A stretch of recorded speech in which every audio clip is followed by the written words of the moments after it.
Arab ലോകത്തെ വാർത്തകളും വിശേഷങ്ങളുമായി അക്കരെ ആരംഭിക്കുന്നു.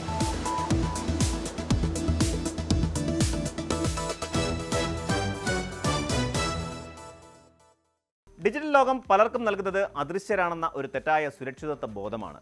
ആയിരക്കണക്കിന് മൈലുകൾക്കകലെ ഗൾഫിലോ യൂറോപ്പിലോ ഇരുന്ന് സ്മാർട്ട് ഫോണിലൂടെ എന്തും വിളിച്ചു പറയാമെന്നും പ്രത്യേകിച്ച് രാജ്യത്തിനെതിരെയോ സൈന്യത്തിനെതിരെയോ വിദ്വേഷം പരത്തുന്ന എന്തും പോസ്റ്റ് ചെയ്യാമെന്നും കരുതുന്ന ചിലരുണ്ട്.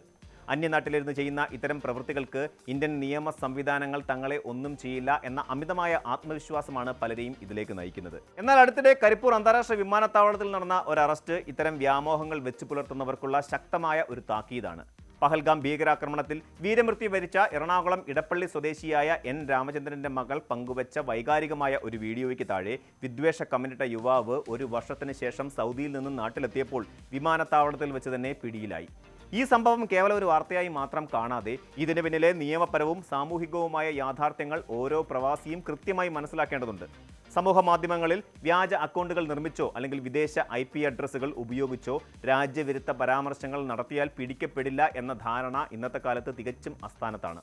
കേരളത്തിലെയും ഇന്ത്യയിലെയും സൈബർ സെല്ലുകൾ സാങ്കേതികമായി ഏറെ മുന്നേറിക്കഴിഞ്ഞു.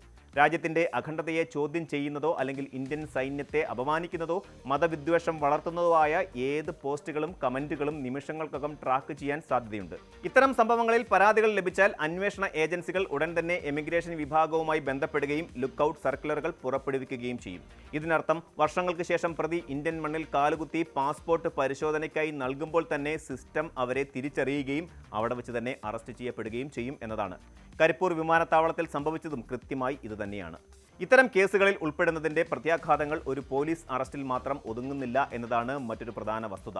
രാജ്യദ്രോഹം, മതസ്പർദ്ധ വളർത്തൽ തുടങ്ങിയ ഗൗരവമേറിയ വകുപ്പുകൾ ചുമത്തപ്പെടുന്നതോടെ ഒരു വ്യക്തിയുടെ ഭാവിയാണ് പൂർണ്ണമായും ഇരുളടയുന്നത്.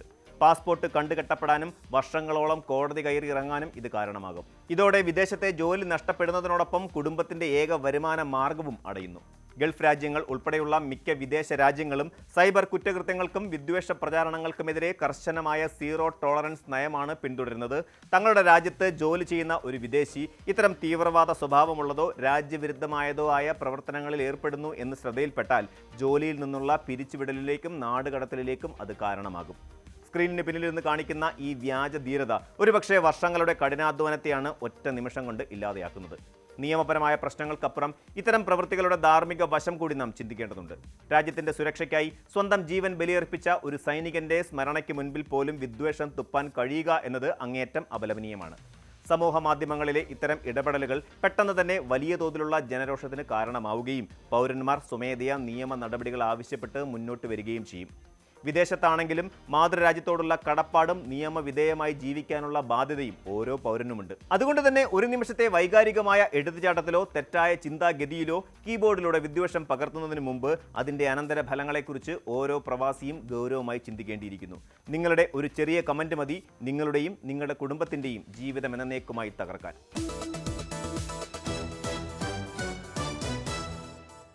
ഗൾഫ് രാജ്യങ്ങളിലേക്ക് പ്രത്യേകിച്ച് UAE ജോലി തേടി പോകാൻ ആഗ്രഹിക്കുന്ന മലയാളി ഉദ്യോഗാർത്ഥികളെ കാത്തിരിക്കുന്നത് വലിയൊരു നിയമ മാറ്റമാണ്. നാട്ടിൽ എന്തെങ്കിലും അനാവശ്യ പ്രശ്നങ്ങൾ ഉണ്ടായാൽ ഉടനെ അവനെ ഗൾഫിലേക്ക് കയറ്റിവിട്ടേക്കാം എന്ന് ചിന്തിക്കുന്ന പഴയ തട്ടിക്കൂട്ട് രീതികൾക്ക് ഇനി UAE സ്ഥാനമുണ്ടാകില്ല. ഇനി മുതൽ UAE മലയാളി ഉൾപ്പെടെയുള്ള ഇന്ത്യക്കാർക്ക് പുതിയ ജോലി നേടണമെങ്കിൽ വിസ നടപടികൾക്കായി പോലീസിൻ്റെയോ പാസ്പോർട്ട് ഓഫീസിൻ്റെയോ സാക്ഷ്യപത്രം അഥവാ പോലീസ് ക്ലിയറൻസ് സർട്ടിഫിക്കറ്റ് നിർബന്ധമാക്കിയിരിക്കുകയാണ്. നാളിതുവരെ വിസിറ്റ് വിസയിൽ ഗൾഫിലേക്ക് വണ്ടി കയറി അവിടെ എത്തി ജോലി ഒപ്പിച്ച് എളുപ്പത്തിൽ വിസ അടിച്ചിരുന്ന സുഖകരമായ രീതികൾക്ക് ഈ പുതിയ സുരക്ഷാ പരിഷ്കാരത്തോടെ വലിയ മാറ്റങ്ങൾ വരാൻ പോവുകയാണ്. ഈ പുതിയ പരിഷ്കാരം UAE പ്രവാസ ജീവിതം സ്വപ്നം കാണുന്ന ലക്ഷക്കണക്കിന് യുവാക്കളുടെ മുന്നൊരുക്കങ്ങളിൽ വലിയ മാറ്റങ്ങൾ വരുത്തും എന്നതിൽ സംശയമില്ല.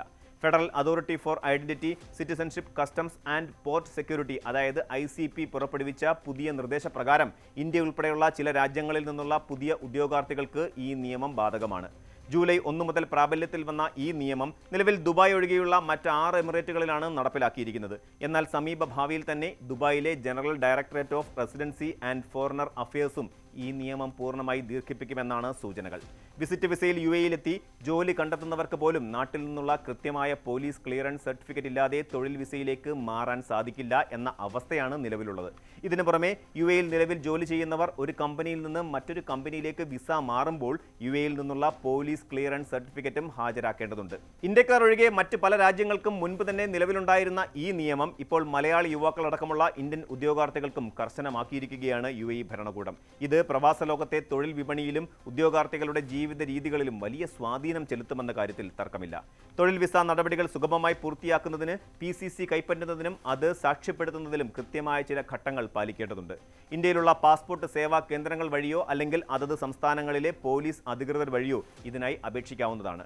എന്നാൽ സർട്ടിഫിക്കറ്റ് കയ്യിൽ കിട്ടിയതുകൊണ്ട് മാത്രം കാര്യങ്ങൾ അവസാനിക്കുന്നില്ല. ഈ രേഖ ഔദ്യോഗികമായി UAE-യിൽ ഉപയോഗിക്കണമെങ്കിൽ 3 ഘട്ടങ്ങളായുള്ള സാക്ഷ്യപ്പെടുത്തലുകൾ അഥവാ അറ്റസ്റ്റേഷൻ പൂർത്തിയാക്കണം. ആദ്യമായി ഇന്ത്യയിലെ ബന്ധപ്പെട്ട സർക്കാർ വകുപ്പുകളിൽ നിന്ന് ഇത് സാക്ഷ്യപ്പെടുത്തണം. അതിനുശേഷം ഇന്ത്യയിലെ UAE എംബസിയിൽ നിന്നോ കോൺസുലേറ്റിൽ നിന്നോ ഉള്ള അറ്റസ്റ്റേഷൻ വാങ്ങണം.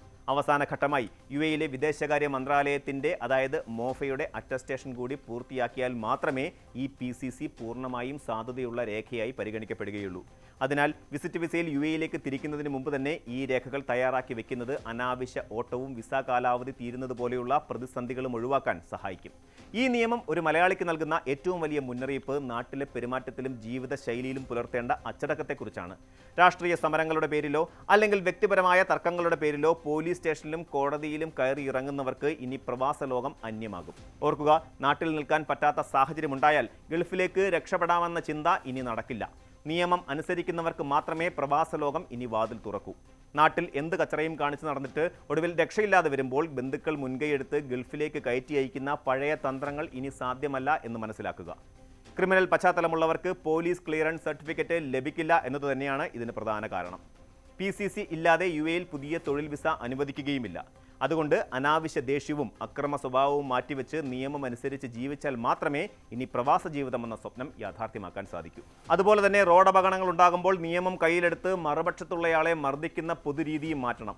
നിങ്ങളുടെ ഭാഗത്താണ് തെറ്റെങ്കിൽ അത് സമാധാനപരമായി സംസാരിച്ച് തീർക്കാനും മറ്റുള്ളവരുടെ തെറ്റാണെങ്കിൽ നിയമത്തിൻ്റെ സഹായം തേടാനും ശീലിക്കണം. സമീപഭാവിയിൽ മറ്റ് GCC രാജ്യങ്ങളും ഇതേ സുരക്ഷാ മുൻകരുതലുകൾ മാതൃകയാക്കാൻ വലിയ സാധ്യതയുണ്ട്. അതിനാൽ വിസിറ്റ് വിസയിൽ UAE-യിൽ എത്തി ജോലി അന്വേഷിക്കാൻ ഒരുങ്ങുന്നവർ ഈ രേഖ മുൻകൂട്ടി തയ്യാറാക്കി വെക്കേണ്ടത് അനിവാര്യമാണ്. ചുരുക്കത്തിൽ അനാവശ്യമായ ദേഷ്യവും അക്രമ സ്വഭാവവും ഉപേക്ഷിച്ച് നിയമം അനുസരിക്കുന്ന നല്ലൊരു പൗരനായി ജീവിച്ചാൽ മാത്രമേ ഇനി പ്രവാസ ലോകത്തേക്ക് ചുവടുവെക്കാൻ സാധിക്കൂ. നാട്ടിൽ കാട്ടിക്കൂട്ടുന്ന ചെറിയ തെറ്റുകൾ പോലും നിങ്ങളുടെ വലിയൊരു ഭാവിയെയാണ് ഇല്ലാതാക്കുന്നത്. അടങ്ങിയൊതുങ്ങി ഒരു കേസിൻ്റെയും നിഴലിൽപ്പെടാതെ ജീവിച്ചാൽ മാത്രമേ ഗൾഫിൽ പോയി സ്വന്തം കുടുംബത്തെ രക്ഷപ്പെടുത്താൻ സാധിക്കുകയുള്ളൂ എന്ന യാഥാർത്ഥ്യം മലയാളികൾ തിരിച്ചറിയണം. അല്ലാത്ത പക്ഷം നാട്ടുകാരുടെ ചോദ്യങ്ങൾക്കും വീട്ടുകാരുടെ കുറ്റപ്പെടുത്തലുകൾക്കും ഇരയായി ഒരു ജോലിയും വരുമാനവുമില്ലാതെ സ്വന്തം നാട്ടിൽ തന്നെ ശിഷ്ടകാലം കഴിയേണ്ടി വരും എന്ന മുന്നറിയിപ്പാണ് ഈ പുതിയ UAE വിസ നിയമം നമ്മെ ഓർമ്മിപ്പിക്കുന്നത്.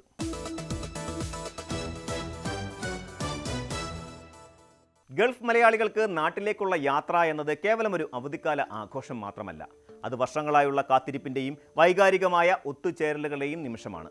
എന്നാൽ ഓരോ സ്കൂൾ അവധിക്കാലവും ഉത്സവ സീസണുകളും എത്തുമ്പോൾ ഈ യാത്രാമോഹങ്ങൾക്ക് മേൽ കരിനിഴൽ വീഴ്ത്തുന്നത് വിമാന കമ്പനികളുടെ അമിത നിരക്കുകളാണ്. പ്രവാസികളെ ആകർഷിക്കാൻ എയർ ഇന്ത്യ എക്സ്പ്രസും ഇൻഡിഗോയും ഉൾപ്പെടെയുള്ള പ്രമുഖ വിമാന കമ്പനികൾ പുതിയ ഇളവുകളും ഓഫറുകളും പ്രഖ്യാപിക്കുമ്പോഴും സാധാരണക്കാരായ പ്രവാസി കുടുംബങ്ങൾക്ക് നാട്ടിലെത്തണമെങ്കിൽ ഇപ്പോഴും ലക്ഷങ്ങൾ കടം വാങ്ങേണ്ട അവസ്ഥയാണ്. ആകർഷകമായ പരസ്യവാചകങ്ങൾക്കപ്പുറം വ്യോമയാന മേഖലയിലെ ഈ കച്ചവട തന്ത്രങ്ങളുടെ യാഥാർത്ഥ്യം എന്താണെന്ന് വിശദമായി നമുക്കൊന്ന് പരിശോധിക്കാം. അന്താരാഷ്ട്ര യാത്രക്കാരെ ലക്ഷ്യമിട്ട് എയർ ഇന്ത്യ എക്സ്പ്രസ് പ്രഖ്യാപിച്ച ഏറ്റവും പുതിയ ഓഫറാണ് എക്സ്പ്ലോർ മോർ സെയിൽ. രാജ്യാന്തര റൂട്ടുകളിലെ എക്സ്പ്രസ് ലൈറ്റ്, എക്സ്പ്രസ് വാല്യൂ എന്നീ വിഭാഗങ്ങളിലെ ടിക്കറ്റുകൾക്ക് 15% വരെ കിഴിവാണ് കമ്പനി വാഗ്ദാനം ചെയ്യുന്നത്. ഈ ആനുകൂല്യം ലഭിക്കുന്നതിനായി നിശ്ചിത തീയതിക്കകം ടിക്കറ്റുകൾ ബുക്ക് ചെയ്യേണ്ടതുണ്ട്. കമ്പനിയുടെ ഔദ്യോഗിക വെബ്സൈറ്റ് വഴിയോ മൊബൈൽ ആപ്പ് വഴിയോ ബുക്ക് ചെയ്യുന്നവർക്ക് കൺവീനിയൻസ് ഫീസ് നൽകേണ്ടതില്ല എന്നതും ഒരു തവണ യാതൊരു അധിക നിരക്കും കൂടാതെ യാത്രാ തീയതി മാറ്റാമെന്നതും ഇതിൻ്റെ പ്രത്യേകതകളായി കമ്പനി എടുത്തു പറയുന്നു. ടാറ്റ ന്യൂ പാസ് അംഗങ്ങൾക്ക് അധിക ഡിസ്കൗണ്ടും ന്യൂ കോയിനുകളും വാഗ്ദാനം ചെയ്തുകൊണ്ട് യാത്രക്കാരെ ആകർഷിക്കാൻ പരമാവധി ശ്രമിക്കുന്നുണ്ടെങ്കിലും സാധാരണക്കാരായ പ്രവാസികൾക്ക് ഇതിൻ്റെ യഥാർത്ഥ ഗുണം ലഭിക്കുന്നുണ്ടോ എന്നത് വലിയ ചോദ്യചിഹ്നമാണ്. വിമാന കമ്പനികൾ വലിയ തോതിൽ ഓഫറുകൾ പരസ്യപ്പെടുത്തുമ്പോഴും സ്കൂൾ അവധിക്കാലത്ത് നാട്ടിലേക്ക് പോകാൻ ആഗ്രഹിക്കുന്ന 4 അംഗ കുടുംബത്തിന് ആവശ്യമായി വരുന്നത് ഭീമമായ തുകയാണ്. അബുദാബിയിലോ ദുബായിലോ ഉള്ള ഒരു സാധാരണ പ്രവാസി കുടുംബത്തിന് കേരളത്തിലേക്ക് വന്ന് തിരിച്ചു പോകാൻ നിലവിലെ നിരക്കനുസരിച്ച് 4 ലക്ഷം രൂപയിലധികം ചെലവഴിക്കേണ്ടി വരുന്നു.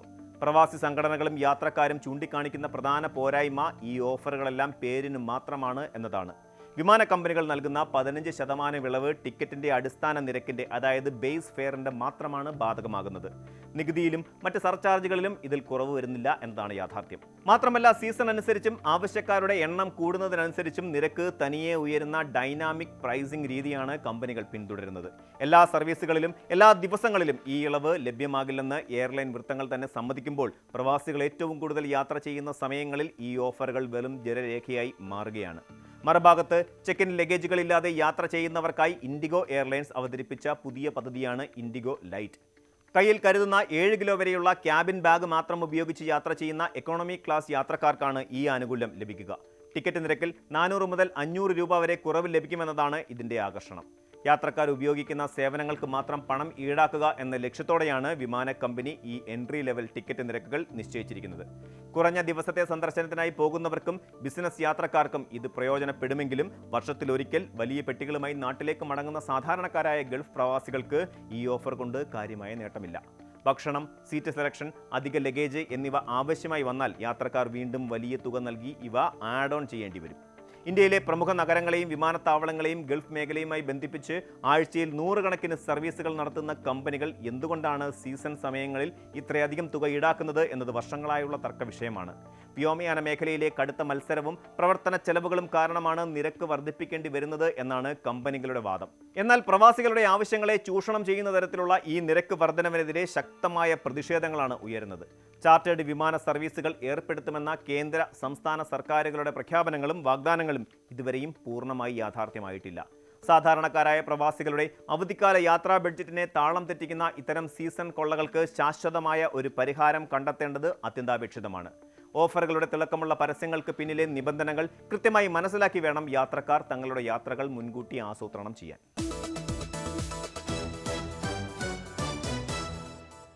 ആഗോളതലത്തിൽ ഏറ്റവും വലിയ പ്രവാസി സമൂഹമുള്ള രാജ്യങ്ങളിലൊന്നാണ് ഇന്ത്യ. വിദേശത്ത് ജോലിയും ഉന്നത വിദ്യാഭ്യാസവും തേടിപ്പോകുന്ന കോടിക്കണക്കിന് ഭാരതീയരുടെ സ്വപ്നങ്ങൾക്ക് ചിറക് നൽകുന്നത് അവരുടെ കൈകളിലിരിക്കുന്ന പാസ്പോർട്ടാണ്. എന്നാൽ ഈയിടെ പുറത്തു വന്ന 2026 ഗ്ലോബൽ പാസ്പോർട്ട് സൂചികയിൽ ഇന്ത്യയുടെ റാങ്ക് 125 സ്ഥാനത്തേക്ക് പിന്തള്ളപ്പെട്ടു എന്ന വാർത്ത പ്രവാസി സമൂഹത്തിലും പൊതുജനങ്ങൾക്കിടയിലും വലിയ ചർച്ചകൾക്കും ആശങ്കകൾക്കും വഴിതെളിച്ചിട്ടുണ്ട്. രാജ്യം സാമ്പത്തികമായും ഭൗമരാഷ്ട്രീയമായും വളരുമ്പോൾ എന്തുകൊണ്ടാണ് പാസ്പോർട്ടിന്റെ ശക്തി കുറയുന്നത് എന്ന ചോദ്യം പരക്കെ ഉയരുന്നുണ്ട്. എന്നാൽ ഈ റാങ്ക് ഇടിവിനെ കേവലം ഒരു തകർച്ചയായി കാണുന്നതിനപ്പുറം ആഗോളതലത്തിൽ യാത്രാ സ്വാതന്ത്ര്യത്തിന്റെ മാനദണ്ഡങ്ങൾ എങ്ങനെ മാറിമറിയുന്നു എന്ന് ആഴത്തിൽ പരിശോധിക്കേണ്ടതുണ്ട്. ഐക്യരാഷ്ട്രസഭയുടെ സുസ്ഥിര വികസന ലക്ഷ്യങ്ങളുടെ അംബാസഡറും പ്രമുഖ വിദഗ്ധയുമായ ഡോക്ടർ അനിന്ദ സിന്ധാന വ്യക്തമാക്കുന്നത് അനുസരിച്ച് ഇന്ത്യയുടെ റാങ്ക് 125 താഴ്ന്നതിനെ ചൊല്ലിയുള്ള വിവാദങ്ങൾ യാഥാർത്ഥ്യത്തെ പൂർണ്ണമായി ഉൾക്കൊള്ളുന്നില്ല. യഥാർത്ഥത്തിൽ ഈ സൂചികയിൽ ഇന്ത്യയുടെ സ്വന്തം പാസ്പോർട്ട് സ്കോർ കഴിഞ്ഞ 5 വർഷത്തെ ഏറ്റവും ഉയർന്ന നിരക്കായ 45.1 ഉയരുകയാണ് ചെയ്തത്. സ്വന്തം നിലവാരം മെച്ചപ്പെടുത്തിയിട്ടും റാങ്കിങ്ങിൽ രാജ്യം പിന്നോട്ട് പോയി എന്ന വൈരുദ്ധ്യമാണ് ഇവിടെ കാണാൻ സാധിക്കുന്നത്. ഇതിനെ ഒരു ഓട്ടമത്സരത്തോടെ നമുക്കൊന്ന് ഉപമിക്കാം. നമ്മൾ മുൻപത്തേക്കാൾ വേഗത്തിൽ ഓടിയാലും നമുക്കൊപ്പം മത്സരിക്കുന്ന മറ്റു രാജ്യങ്ങൾ അതിനേക്കാൾ വേഗത്തിൽ മുന്നേറുമ്പോൾ നമ്മുടെ സ്ഥാനം സ്വാഭാവികമായും പിന്നിലാകും. ചൈന, വിവിധ ഗൾഫ് രാജ്യങ്ങൾ, തെക്ക് കിഴക്കൻ ഏഷ്യൻ രാജ്യങ്ങൾ എന്നിവ തങ്ങളുടെ പൗരന്മാർക്കായി വിസാരഹിത യാത്രകൾ അതിവേഗം വിപുലീകരിക്കുകയാണ്. ഈ ആഗോള മത്സരത്തിൽ മറ്റ് രാജ്യങ്ങൾ കൂടുതൽ വേഗത്തിൽ നീങ്ങിയതാണ് ഇന്ത്യയുടെ റാങ്കിനെ സ്വാധീനിച്ചത്. പാസ്പോർട്ടുകളുടെ കരുത്തളക്കുന്ന വ്യത്യസ്ത സൂചികകളെക്കുറിച്ച് കൃത്യമായ ധാരണയില്ലാത്തതാണ് പലപ്പോഴും പൊതുജനങ്ങളിൽ ഭീതി ജനിപ്പിക്കുന്നത്. ആഗോളതലത്തിൽ പ്രധാനമായും 2 അളവുകോലുകളാണ് ഇതിനായി ഉപയോഗിക്കുന്നത്. ഇതിൽ പ്രശസ്തമായ ഹെൻലി പാസ്പോർട്ട് സൂചിക പ്രധാനമായും എയർലൈൻ ഡേറ്റയെ അടിസ്ഥാനമാക്കി വിസാരഹിത യാത്രയും വിസ ഓൺ അറൈവൽ സൗകര്യങ്ങളും മാത്രമാണ് കണക്കിലെടുക്കുന്നത്. ഈ സൂചിക പ്രകാരം ഇന്ത്യയുടെ സ്ഥാനം 80ാം റാങ്കിനടുത്താണ്. എന്നാൽ ഇപ്പോൾ ചർച്ചയായിരിക്കുന്ന ഗ്ലോബൽ പാസ്പോർട്ട് സൂചിക കൂടുതൽ വിപുലമായ മാനദണ്ഡങ്ങളാണ് പരിശോധിക്കുന്നത്. യാത്രാ സ്വാതന്ത്ര്യത്തിന് പുറമെ ഒരു രാജ്യത്തിൻ്റെ നിക്ഷേപ സൗഹൃദ അന്തരീക്ഷം, പൗരന്മാരുടെ ജീവിത നിലവാരം, ഇരട്ട പൗരത്വ നിയമങ്ങൾ എന്നിവയെല്ലാം ഇതിൽ ഉൾപ്പെടുന്നു. ഈ വലിയ ക്യാൻവാസിലാണ് ഇന്ത്യ 125ാം സ്ഥാനത്ത് നിൽക്കുന്നത്. അതിനാൽ ഈ 2 സൂചികകളെയും ഒരേ തട്ടിൽ വെച്ച് താരതമ്യം ചെയ്ത് രാജ്യം പിന്നോട്ട് പോയി എന്ന് വിലയിരുത്തുന്നത് തെറ്റായ നിഗമനങ്ങളിലേക്ക് നയിക്കും. ഇന്ന് ലോകത്തിലെ ഏറ്റവും വേഗത്തിൽ വളരുന്ന സമ്പദ് വ്യവസ്ഥകളിൽ ഒന്നാണ് ഇന്ത്യ. G20 കൂട്ടായ്മയിലെ സജീവ പങ്കാളിത്തവും ബ്രിക്സ് പോലെയുള്ള ആഗോള വേദികളിലെ ശക്തമായ സാന്നിധ്യവും വഴി ആഗോള ദക്ഷിണ മേഖലയുടെ ശക്തമായ ശബ്ദമായി ഇന്ത്യ മാറിയിരിക്കുന്നു എന്നത് തർക്കമില്ലാത്ത കാര്യമാണ്. എന്നാൽ ഒരു രാജ്യത്തിൻ്റെ ഭൗമരാഷ്ട്രീയ സ്വാധീനം വളരുന്ന അതേ വേഗതയിൽ തന്നെ അതിൻ്റെ പാസ്പോർട്ടിൻ്റെ കരുത്ത് വർദ്ധിക്കണം എന്ന് നിർബന്ധമില്ല.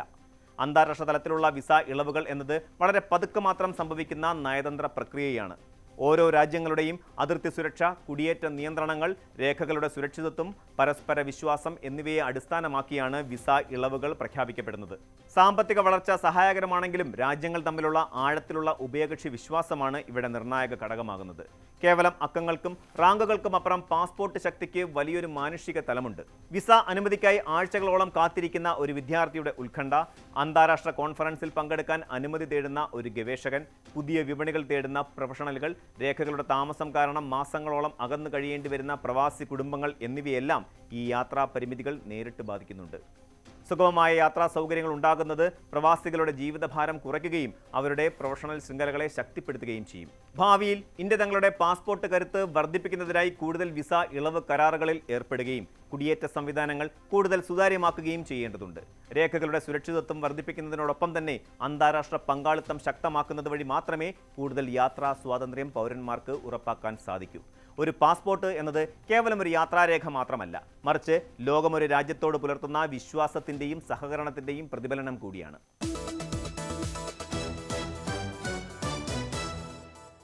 ഗൾഫ് രാജ്യങ്ങളിൽ വാഹനങ്ങൾ എന്നത് കേവലം ഒരു യാത്രാ ഉപാധി മാത്രമല്ല, മറിച്ച് അതൊരു വലിയ സംസ്കാരത്തിൻ്റെയും ജീവിത ശൈലിയുടെയും ഭാഗമാണ്. കടുത്ത വേനൽച്ചൂടും മണൽക്കാറ്റും നിറഞ്ഞ ഈ ഭൂപ്രദേശങ്ങളിൽ വാഹനങ്ങളുടെ ദീർഘകാല സംരക്ഷണവും ഭംഗിയും ഒരുപോലെ നിലനിർത്താൻ പ്രവാസികൾ ഉൾപ്പെടെയുള്ള വാഹന ഉടമകൾ ഏറെ ശ്രദ്ധിക്കാറുണ്ട്. ഈ സാഹചര്യത്തിലാണ് ഒമാനിലെ വാഹന പ്രേമികൾക്ക് ഏറെ ആശ്വാസവും ഒപ്പം കൃത്യമായ മാർഗനിർദ്ദേശങ്ങളും നൽകിക്കൊണ്ട് റോയൽ ഒമാൻ പോലീസ് പുതിയ മോട്ടോർ വാഹന ചട്ടങ്ങൾ പുറപ്പെടുവിച്ചിരിക്കുന്നത്. ഒമാനിലെ വാഹനങ്ങളുടെ glass tinting, paint protection film, അതുപോലെ ബോഡി റാപ്പിംഗ് എന്നിവയുമായി ബന്ധപ്പെട്ട് നിലനിന്നിരുന്ന നിയമങ്ങളിലാണ് ഇപ്പോൾ വലിയ രീതിയിലുള്ള പരിഷ്കാരങ്ങൾ വരുത്തിയിരിക്കുന്നത്. വാഹനങ്ങളുടെ റോഡ് സുരക്ഷയും കാഴ്ച സൗകര്യവും ഒട്ടും കുറയ്ക്കാതെ തന്നെ ആധുനികമായ വാഹന കസ്റ്റമൈസേഷൻ രീതികളെ നിയമവിധേയമാക്കുക കൂടിയാണ് ഇതിലൂടെ ലക്ഷ്യമിടുന്നത്. പുതിയ ഭേദഗതികൾ അനുസരിച്ച് വാഹനങ്ങളുടെ വിൻഡോ ഗ്ലാസുകൾ കറുപ്പിക്കുന്നതുമായി ബന്ധപ്പെട്ട് വ്യക്തമായ അതിർവരമ്പുകൾ റോയൽ ഒമാൻ പോലീസ് നിശ്ചയിച്ചിട്ടുണ്ട്. പുതിയ ചട്ടപ്രകാരം ഒമാനിലെ വാഹനങ്ങളുടെ സൈഡ് ഗ്ലാസുകൾക്കും അതുപോലെ പിൻവശത്തെ പ്രധാന ഗ്ലാസിനും പരമാവധി 50% വരെ ടിൻറ്റിങ് ചെയ്യാൻ നിയമപരമായ അനുമതി ഉണ്ടാകും. കടുത്ത മരുഭൂമിയിലെ ചൂടിൽ നിന്നും സൂര്യപ്രകാശത്തിൽ നിന്നും യാത്രക്കാർക്ക് ആശ്വാസം നൽകാൻ ഈ അനുമതി വലിയ രീതിയിൽ സഹായിക്കും. എന്നാൽ സുരക്ഷ മുൻനിർത്തി വാഹനത്തിൻ്റെ മുൻവശത്തെ വിൻഷീൽഡിൽ യാതൊരു തരത്തിലുള്ള ടിൻറ്റിങ് ചിത്രങ്ങളോ ഫിലിമുകളോ ഒട്ടിക്കാൻ പാടുള്ളതല്ലെന്ന് നിയമം കർശനമായി വ്യക്തമാക്കുന്നു. ഡ്രൈവർക്ക് മുന്നോട്ടുള്ള കാഴ്ച പൂർണ്ണമായും വ്യക്തമായിരിക്കണം എന്നതിനാലാണ് ഈ മുൻ വിൻഷീൽഡിന് ഈ ഇളവ് ബാധകമാക്കാത്തത്. ഇതിനകം തന്നെ ഫാക്ടറിയിൽ നിന്ന് നിറം മാറ്റിയ ഗ്ലാസുകളുമായി എത്തുന്ന അത്യാധുനിക വാഹനങ്ങളുടെ രജിസ്ട്രേഷനും പുതിയ നിയമത്തിൽ ഉൾപ്പെടുത്തിയിട്ടുണ്ട്. അത്തരം ഗ്ലാസുകൾ ഘടിപ്പിച്ച വാഹനങ്ങൾക്ക് ഒമാനിൽ രജിസ്ട്രേഷൻ അനുവദിക്കുമെങ്കിലും ആ ഗ്ലാസുകൾ കുറഞ്ഞത് 30% പ്രകാശമെങ്കിലും ഉള്ളിലേക്ക് കടത്തിവിടുന്ന തരത്തിലുള്ളതായിരിക്കണമെന്ന് പോലീസ് അധികൃതർ അടിവരയിട്ട് പറയുന്നു. വാഹനങ്ങളുടെ പെയിന്റ് കേടുപാടുകൾ കൂടാതെ സംരക്ഷിക്കുന്നതിനായി ഇന്ന് ആഗോളതലത്തിൽ ഏറ്റവും കൂടുതൽ ഉപയോഗിക്കുന്ന സാങ്കേതിക വിദ്യയാണ് പെയിന്റ് പ്രൊട്ടക്ഷൻ ഫിലിം അഥവാ PPF. ഒമാനിലെ പുതിയ ചട്ടങ്ങൾ പ്രകാരം വാഹനങ്ങളിൽ മാറ്റ് പെയിന്റ് പ്രൊട്ടക്ഷൻ ഫിലിം അല്ലെങ്കിൽ പ്രത്യേക തരത്തിലുള്ള റാപ്പുകൾ ഉപയോഗിക്കാൻ അനുവാദമുണ്ട്. മണൽക്കാറ്റും കടുത്ത വെയിലും കാരണം വാഹനങ്ങളുടെ ഒറിജിനൽ പെയിന്റ് മങ്ങുന്നത് തടയാൻ ആഗ്രഹിക്കുന്നവർക്ക് ഈ തീരുമാനം വലിയൊരു അനുഗ്രഹമാണ്. എന്നാൽ ഇതിനൊപ്പം പ്രധാനപ്പെട്ട ഒരു നിബന്ധന കൂടി റോയൽ ഒമാൻ പോലീസ് മുന്നോട്ട് വയ്ക്കുന്നുണ്ട്. മാറ്റ് ഫിലിമുകളോ റാപ്പുകളോ ഉപയോഗിക്കുമ്പോഴും വാഹനത്തിന്റെ പുറംഭാഗത്തിന് ആകർഷകമായ തിളക്കം നിലനിർത്തേണ്ടതുണ്ട്. അതോടൊപ്പം തന്നെ അധികൃതർ കൃത്യമായി നിശ്ചയിച്ചിട്ടുള്ള മറ്റ് സാങ്കേതിക മാനദണ്ഡങ്ങൾ പൂർണ്ണമായും പാലിക്കുകയും വേണം. നിയമവിധേയമല്ലാത്ത നിറം മാറ്റങ്ങളോ റോഡിലെ മറ്റ് യാത്രക്കാരുടെ ശ്രദ്ധ തിരിക്കുന്ന രീതിയിലുള്ള മാറ്റങ്ങളോ പാടില്ലെന്നാണ് ഇതിലൂടെ വ്യക്തമാക്കുന്നത്. ഒരു രാജ്യത്തിൻ്റെ ഗതാഗത നിയമങ്ങളിൽ വരുത്തുന്ന ഇത്തരം മാറ്റങ്ങൾ കേവലം സൗന്ദര്യവർദ്ധനവിന് വേണ്ടി മാത്രമല്ല, മറിച്ച് സുരക്ഷയും പൗരന്മാരുടെ ആവശ്യങ്ങളും തമ്മിലുള്ള ഒരു സന്തുലിതാവസ്ഥ ഉറപ്പാക്കാൻ കൂടിയാണ് രൂപകൽപ്പന ചെയ്യുന്നത്. ഗ്ലാസുകൾ അമിതമായി കറുപ്പിക്കുന്നത് രാത്രികാലങ്ങളിൽ ഡ്രൈവർമാരുടെ കാഴ്ച പരിമിതപ്പെടുത്തുകയും അപകടങ്ങൾക്ക് കാരണമാവുകയും ചെയ്യാറുണ്ട്. കൂടാതെ സുരക്ഷാ ഉദ്യോഗസ്ഥർക്ക് വാഹനത്തിനുള്ളിലുള്ളവരെ തിരിച്ചറിയുന്നതിനും ഇത് വലിയ തടസ്സം സൃഷ്ടിക്കാറുണ്ട്. ഈ പ്രശ്നങ്ങൾ ഒഴിവാക്കാനാണ് മുൻ വിൻഷീൽഡ് പൂർണ്ണമായും ഒഴിവാക്കിക്കൊണ്ട് മറ്റുള്ളവയ്ക്ക് 50% പരിധി നിശ്ചയിച്ചിരിക്കുന്നത്. അതേസമയം ആധുനിക സാങ്കേതിക വിദ്യകളായ PPF, റാപ്പിംഗ് എന്നിവയ്ക്ക് നിബന്ധനകളോടെ അനുമതി നൽകിയതിലൂടെ വാഹനങ്ങളുടെ വിപണി മൂല്യം നിലനിർത്താനും ഒമാൻ മോട്ടോർ വിപണിക്ക് പുതിയൊരു ഉണർവ് നൽകാനും ഈ പരിഷ്കാരങ്ങൾക്ക് സാധിക്കും. ചുരുക്കത്തിൽ ഒമാനിലെ വാഹന നിയമങ്ങളിൽ വന്നിട്ടുള്ള ഈ മാറ്റങ്ങൾ പ്രവാസി മലയാളി കൂട്ടായ്മകൾ ഉൾപ്പെടെയുള്ള മുഴുവൻ വാഹന ഉടമകളും കൃത്യമായി മനസ്സിലാക്കേണ്ടതുണ്ട്. നിയമങ്ങൾ ലംഘിച്ചുകൊണ്ടുള്ള കസ്റ്റമൈസേഷനുകൾ ഭാവിയിൽ വലിയ തുക പിഴ ഈടാക്കുന്നതിനും വാഹന പരിശോധകരിൽ നിന്നും കടുത്ത നടപടികൾ നേരിടുന്നതിനും കാരണമായേക്കാം. അതിനാൽ പുതിയ ഗ്ലാസ് ടിൻറ്റിംഗ് പരിധിയും PPF മാനദണ്ഡങ്ങളും കൃത്യമായി മനസ്സിലാക്കി അംഗീകൃത കേന്ദ്രങ്ങളിൽ നിന്ന് മാത്രം വാഹനങ്ങളിൽ മാറ്റങ്ങൾ വരുത്താൻ ശ്രദ്ധിക്കുക. സുരക്ഷിതമായ ഡ്രൈവിംഗും രാജ്യത്തെ നിയമങ്ങളോടുള്ള ആദരവും ഒമാൻ റോഡുകളിലെ യാത്ര കൂടുതൽ സുഗമവും സുരക്ഷിതവുമാക്കട്ടെ.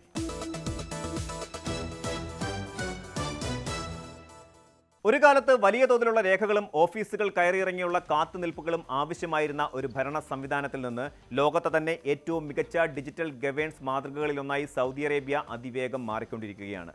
ഇതിൻ്റെ ഏറ്റവും പുതിയ ഉദാഹരണമാണ് സൗദിയുടെ ഔദ്യോഗിക ഡിജിറ്റൽ പ്ലാറ്റ്ഫോമായ തവക്കൽന ആപ്പിൽ വരുത്തിയിരിക്കുന്ന വൻ വിപുലീകരണം.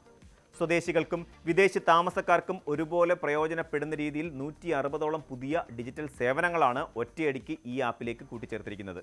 കോവിഡ് കാലത്ത് കേവലം ഒരു ഹെൽത്ത് പാസ്പോർട്ടായി ജനശ്രദ്ധ നേടിയ ഈ ആപ്പ് ഇന്ന് സൗദിയിലെ ഓരോ വ്യക്തിയുടെയും ദൈനംദിന ജീവിതത്തിന്റെ ഒഴിച്ചുകൂടാനാകാത്ത ഡിജിറ്റൽ ഐഡന്റിറ്റിയായി മാറിയിരിക്കുന്നു. സൗദി അറേബ്യയുടെ കിരീടാവകാശി മുഹമ്മദ് ബിൻ സൽമാൻ രാജകുമാരന്റെ ദീർഘവീക്ഷണത്തോടെയുള്ള സൗദി വിഷൻ 2030 പദ്ധതിയുടെ പ്രധാന ലക്ഷ്യങ്ങളിലൊന്ന് രാജ്യത്തെ സമ്പൂർണ്ണ ഡിജിറ്റൽ പരിവർത്തനത്തിലേക്ക് നയിക്കുക എന്നതാണ്.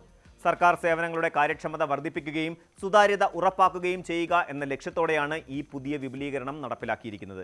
ജൂൺ മാസത്തിൽ മാത്രം വിവിധ സർക്കാർ, സ്വകാര്യ മേഖലകളിലെയും സർക്കാരിതര സന്നദ്ധ സംഘടനകളിലെയും 40ഓളം പ്രമുഖ സ്ഥാപനങ്ങളുമായി സഹകരിച്ചാണ് ഇത്രയധികം പുതിയ സേവനങ്ങൾ ഒരൊറ്റ പ്ലാറ്റ്ഫോമിലേക്ക് സംയോജിപ്പിച്ചത്. തവൽക്ക സംവിധാനവും രാജ്യത്തെ ഇതര വകുപ്പുകളും തമ്മിലുള്ള ഡിജിറ്റൽ ഏകോപനം എത്രത്തോളം വേഗത്തിലാണ് പുരോഗമിക്കുന്നത് എന്നതിൻ്റെ വലിയൊരു തെളിവാണ് ഈ നടപടി. പുതിയ പരിഷ്കാരങ്ങളോടെ വ്യക്തികളുടെ ഏതാണ്ട് എല്ലാ ദൈനംദിന ആവശ്യങ്ങളും ഒരൊറ്റ ആപ്പിലൂടെ നിർവഹിക്കാൻ സാധിക്കും. വിദ്യാഭ്യാസം, ആരോഗ്യം, നഗരസഭ, പാർപ്പിടം, നീതിന്യായം, പരിസ്ഥിതി, ഗതാഗതം, സാമ്പത്തികം, തൊഴിൽ, സാമൂഹിക സുരക്ഷ, ടൂറിസം തുടങ്ങിയ ഏറ്റവും പ്രധാനപ്പെട്ട എല്ലാ വകുപ്പുകളും ഈ ഡിജിറ്റൽ നവീകരണത്തിൻ്റെ പരിധിയിൽ വരുന്നുണ്ട്. ഉദാഹരണത്തിന്, ഒരു വിദേശി തൊഴിലാളിക്ക് തൻ്റെ തൊഴിൽ കരാറുകൾ പരിശോധിക്കുന്നതിനും ആരോഗ്യ ഇൻഷുറൻസ് വിവരങ്ങൾ ലഭ്യമാക്കുന്നതിനും വാഹനങ്ങളുമായി ബന്ധപ്പെട്ട സേവനങ്ങൾക്കും ഇനി ഒരൊറ്റ പ്ലാറ്റ്ഫോം മതിയാകും. വിവിധ മന്ത്രാലയങ്ങളും അതോറിറ്റികളും സർവകലാശാലകളും തമ്മിലുള്ള വിവരവിനിമയം ഡിജിറ്റലായി ചുരുങ്ങിയ സെക്കൻഡുകൾക്കുള്ളിൽ സാധാരണമാകുന്നതോടെ ഉപഭോക്താക്കൾക്ക് കൂടുതൽ സുഗമമായി കാര്യങ്ങൾ കൈകാര്യം ചെയ്യാനാകും. പൊതുജനങ്ങൾക്ക് സമയവും അനാവശ്യ അധ്വാനവും ലാഭിക്കാൻ സഹായിക്കുന്നു എന്നതാണ് ഈ ഡിജിറ്റൽ നവീകരണത്തിൻ്റെ ഏറ്റവും വലിയ ഗുണം. സർക്കാർ ഓഫീസുകളിലേക്ക് നേരിട്ട് പോകാതെയും നീണ്ട ക്യൂവിൽ നിൽക്കാതെയും കാര്യങ്ങൾ അതിവേഗം പൂർത്തിയാക്കാൻ സാധിക്കുന്നത് ജനങ്ങളുടെ ജീവിത നിലവാരം ഉയർത്തുമെന്നതിൽ പ്രധാന പങ്കുവഹിക്കുന്നുണ്ട്. ബിസിനസ് ആവശ്യങ്ങൾക്കായി രാജ്യത്തെത്തുന്നവർക്കും നിക്ഷേപകർക്കും ഈ സംവിധാനം വലിയ തോതിൽ അനായാസത ഉറപ്പു നൽകുന്നുണ്ട്. ഒരു സ്മാർട്ട് ഫോണും ഇന്റർനെറ്റ് കണക്ഷനും ഉണ്ടെങ്കിൽ സൗദിയിൽ എവിടെയിരുന്നും ഏത് സമയത്തും ഔദ്യോഗിക കാര്യങ്ങൾ നിർവഹിക്കാം എന്നത് രാജ്യത്തെ ഡിജിറ്റൽ സാക്ഷരതയുടെയും പുരോഗതിയുടെയും മികച്ച അടയാളമാണ്. സാങ്കേതികവിദ്യ ജനങ്ങളുടെ ജീവിതം എങ്ങനെ ലളിതമാക്കുന്നു എന്നതിൻ്റെ ലോകോത്തര മാതൃകയായി തവക്കൽന മാറിക്കഴിഞ്ഞു. കേവലം ഒരു മൊബൈൽ ആപ്ലിക്കേഷൻ എന്നതിനപ്പുറം സൗദി ഭരണകൂടവും ജനങ്ങളും തമ്മിലുള്ള ആശയവിനിമയം സുതാര്യമാക്കുന്ന ഒരു ഡിജിറ്റൽ പാലമാണിത്. ഒരൊറ്റ ദേശീയ പ്ലാറ്റ്ഫോമിലൂടെ പരമാവധി സേവനങ്ങൾ ജനങ്ങളുടെ വിരൽത്തുമ്പിൽ ലഭ്യമാക്കാനുള്ള തവക്കൽനയുടെ നിരന്തരമായ ശ്രമങ്ങൾ വരും ദിവസങ്ങളിലും കൂടുതൽ വിപ്ലവകരമായ മാറ്റങ്ങൾക്ക് വഴിവെക്കും എന്നുറപ്പാണ്. രാജ്യത്തെ താമസക്കാരും പ്രവാസികളും ഇത്തരം ഡിജിറ്റൽ നവീകരണങ്ങളെ കൃത്യമായി മനസ്സിലാക്കുകയും പ്രയോജനപ്പെടുത്തുകയും ചെയ്യുന്നത് സൗദിയിലെ അവരുടെ ജീവിതം കൂടുതൽ സുരക്ഷിതവും എളുപ്പവുമാക്കാൻ സഹായിക്കും.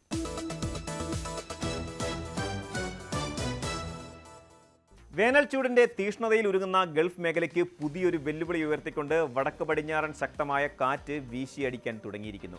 ഖത്തറിലും ബഹ്റൈനിലും ഈ ആഴ്ച തുടക്കം മുതൽ തന്നെ കാലാവസ്ഥയിൽ വലിയ മാറ്റങ്ങളാണ് പ്രവചിക്കപ്പെട്ടിരിക്കുന്നത്. ഖത്തർ കാലാവസ്ഥാ വിഭാഗവും ബഹ്റൈൻ ഗതാഗത വാർത്താ വിനിമയ മന്ത്രാലയത്തിന് കീഴിലുള്ള കാലാവസ്ഥാ ഡയറക്ടറേറ്റും ഒരേ സമയം ജാഗ്രതാ നിർദ്ദേശങ്ങൾ പുറപ്പെടുവിച്ചിരിക്കുന്നത് സാധാരണക്കാർക്കും പ്രവാസികൾക്കും ഒരുപോലെ നിർണായകമാണ്. ഈ പ്രതിഭാസം വെറുമൊരു സാധാരണ കാറ്റല്ല, മറിച്ച് അറേബ്യൻ ഉപദ്വീപിൻ്റെ ഭൂമിശാസ്ത്രപരമായ സവിശേഷതകൾ കൊണ്ട് രൂപപ്പെടുന്ന വലിയൊരു കാലാവസ്ഥാ വ്യതിയാനത്തിൻ്റെ ഭാഗമാണ്. എന്തുകൊണ്ടാണ് ഈ ദിവസങ്ങളിൽ പെട്ടെന്ന് കാറ്റിൻ്റെ വേഗത വർദ്ധിക്കുന്നതെന്നും ഇത് ജനജീവിതത്തെ എങ്ങനെയെല്ലാം ബാധിക്കുമെന്നും നമുക്കൊന്ന് പരിശോധിക്കാം. അറബിക് ഭാഷയിൽ വടക്ക് എന്നർത്ഥം വരുന്ന ഷമാൽ അല്ലെങ്കിൽ പ്രാദേശികമായി അൽ ബവാരിഹ് എന്ന് വിളിക്കപ്പെടുന്ന ശക്തമായ വടക്ക് പടിഞ്ഞാറൻ കാറ്റുകളാണ് ഇപ്പോൾ ഗൾഫ് മേഖലയിൽ അനുഭവപ്പെടുന്നത്. സാധാരണയായി ജൂൺ ജൂലൈ മാസങ്ങളിൽ ആവർത്തിച്ചുണ്ടാകുന്ന ഒരു പ്രതിഭാസമാണിത്. മെഡിറ്ററേനിയൻ പ്രദേശത്തിന് മുകളിലുള്ള ഉയർന്ന വായു സമ്മർദ്ദവും ഇന്ത്യൻ ഉപഭൂഖണ്ഡത്തിലും ഇറാനിലും രൂപപ്പെടുന്ന ശക്തമായ ന്യൂനമർദ്ദവും തമ്മിലുള്ള വായു മർദ്ദ വ്യത്യാസമാണ് ഈ ശക്തമായ കാറ്റിന് വഴിയൊരുക്കുന്നത്. ഇറാഖിലെയും സിറിയയിലെയും വരണ്ട മരുഭൂമികളിലൂടെ കടന്നുവരുന്ന ഈ കാറ്റ് ടൺ കണക്കിന് പൊടിപടലങ്ങളെയാണ് അന്തരീക്ഷത്തിലേക്ക് ഉയർത്തുന്നത്. പകൽ സമയങ്ങളിൽ സൂര്യപ്രകാശത്തിന്റെ സാന്നിധ്യത്തിൽ കാറ്റ് കൂടുതൽ ശക്തി പ്രാപിക്കുകയും രാത്രിയാകുമ്പോൾ നേരിയ തോതിൽ ശാന്തമാകുകയും ചെയ്യുന്നതാണ് ഇതിന്റെ പൊതുവായ രീതി. ഖത്തറിലും ബഹ്റൈനിലും ആരംഭിച്ച ഈ പ്രതികൂല കാലാവസ്ഥ വരും ദിവസങ്ങളിൽ കൂടുതൽ ശക്തമാകുമെന്നാണ് പുതിയ റിപ്പോർട്ടുകൾ വ്യക്തമാക്കുന്നത്. അന്തരീക്ഷത്തിൽ പൊടിപടലങ്ങൾ ഉയരുന്നതോടെ പലയിടങ്ങളിലും ദൃശ്യപരത അല്ലെങ്കിൽ കാഴ്ചാപരിധി ഗണ്യമായി കുറയാൻ സാധ്യതയുണ്ട്.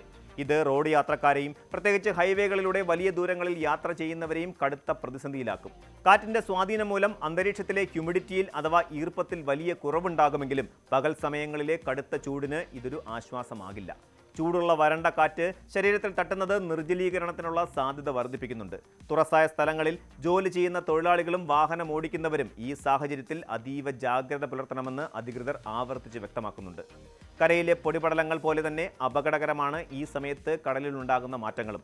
ശക്തമായ വടക്കു പടിഞ്ഞാറൻ കാറ്റ് കടലിനെ പ്രക്ഷുബ്ധമാക്കുകയും തിരമാലകൾ അസാധാരണമായി ഉയരുന്നതിന് കാരണമാവുകയും ചെയ്യും. കടലിൽ പോകുന്ന മത്സ്യത്തൊഴിലാളികൾക്കും മറ്റ് വിനോദസഞ്ചാര ബോട്ടുകൾക്കും കർശനമായ വിലക്കാണ് അധികൃതർ ഏർപ്പെടുത്തിയിരിക്കുന്നത്. ആഴക്കടലിൽ ശക്തമായ കാറ്റ് വീശുന്നതിനാൽ ചെറുതും വലുതുമായ യാനങ്ങൾക്ക് നിയന്ത്രണം നഷ്ടപ്പെടാൻ സാധ്യതയുണ്ട്. അതുകൊണ്ട് തന്നെ കാലാവസ്ഥ സുരക്ഷിതമാകുന്നതുവരെ കടൽ മാർഗമുള്ള എല്ലാത്തരം യാത്രകളും വിനോദങ്ങളും താൽക്കാലികമായി മാറ്റിവെക്കണമെന്ന് ഖത്തറിലെയും ബഹ്റൈനിലെയും കോസ്റ്റ് ഗാർഡും കാലാവസ്ഥാ വിഭാഗവും കർശനമായി നിർദ്ദേശിക്കുന്നുണ്ട്. ഇത്തരം പ്രതികൂല കാലാവസ്ഥാ സാഹചര്യങ്ങളിൽ വ്യക്തിപരമായ സുരക്ഷയ്ക്കാണ് മുൻഗണന നൽകേണ്ടത്. ശ്വാസകോശ സംബന്ധമായ അസുഖമുള്ളവരും ആസ്തമ രോഗികളും ഈ ദിവസങ്ങളിൽ പുറത്തിറങ്ങുമ്പോൾ നിർബന്ധമായും മാസ്കുകൾ ധരിക്കേണ്ടതുണ്ട്. കാറ്റിന്റെ വേഗത വർദ്ധിക്കുന്ന സാഹചര്യങ്ങളിൽ കെട്ടിടങ്ങളുടെ മുകളിലും മറ്റും സൂക്ഷിച്ചിട്ടുള്ള ഭാരം കുറഞ്ഞ വസ്തുക്കൾ പറന്നു പോകാത്ത രീതിയിൽ അവ സുരക്ഷിതമാക്കണം.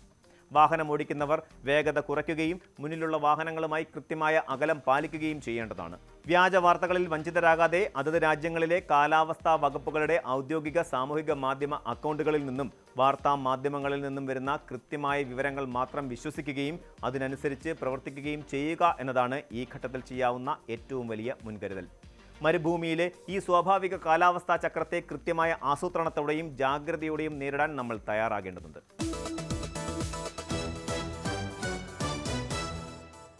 അറബ് ലോകത്തെ വാർത്തകൾ അവസാനിക്കുന്നില്ല. കൂടുതൽ കാഴ്ചകളും വിശേഷങ്ങളുമായി അക്കരയിലൂടെ വീണ്ടും കാണാം. അതുവരെ thank you and good night.